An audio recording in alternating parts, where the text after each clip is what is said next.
Name a company or corporate social media account that you absolutely love to follow, that you think has really interesting content that makes you laugh, and that you always are commenting or sharing their posts. It is really, really hard to do, right? Especially if we're talking about service-based industry accounts like financial services, banking, insurance. This really lends itself to much more dry style content, and it can be hard to post things to a business page that compel people to engage with your brand. I'm Samantha Russell from 20 over 10, and today we're going to talk about the very important topic: should you be posting on social media from business pages or personal pages? So tip number one, on all of the major platforms, so Twitter, LinkedIn, Facebook, and even Instagram, claim your business profile and set it up. So even if you're going to end up posting more from a personal account, you still want to set up all of the business pages, because that is going to create a link back, an external link back to your website for SEO purposes. And you want to be able to claim your own company, that handle, right? You don't want someone else to take that name and be posting to it, and then you can't control what they're posting, and a potential customer or current customers are confused if it's your company or not. So make sure you're setting them up on all of the big platforms.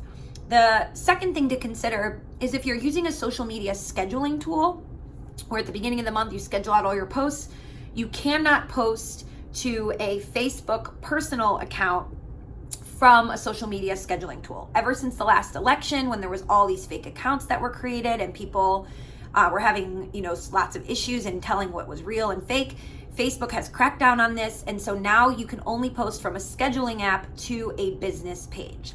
So that being said, let's talk about the difference between the personal and the company.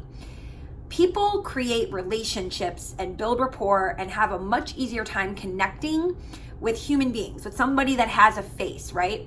So my first tip for you is to create a face for your company or your brand. Here at 20 over 10, that has sort of naturally become me.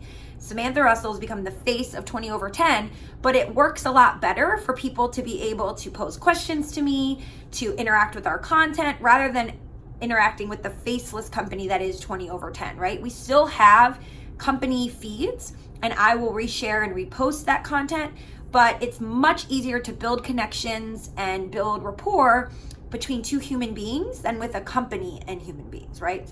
So on LinkedIn and Twitter especially, those two platforms lend themselves most to you using your personal accounts much more heavily. So by that, I mean, you can still have a business page and reshare content that you share from those business pages. What I like to do is, out of every 7 times I post, 2 out of 7 are reshares from something that we've posted at 20 over 10, right? So it's keeping that brand in the back of people's minds, but I'm not just sharing all of 20 over 10's posts, and I still have my own original thought leadership. I can also say things that the company wouldn't say because it's just my opinion.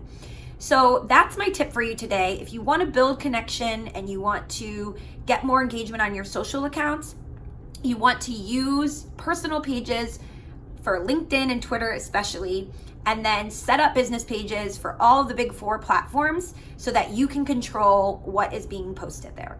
For even more tips, make sure you subscribe to our YouTube channel, and we'll see you next week.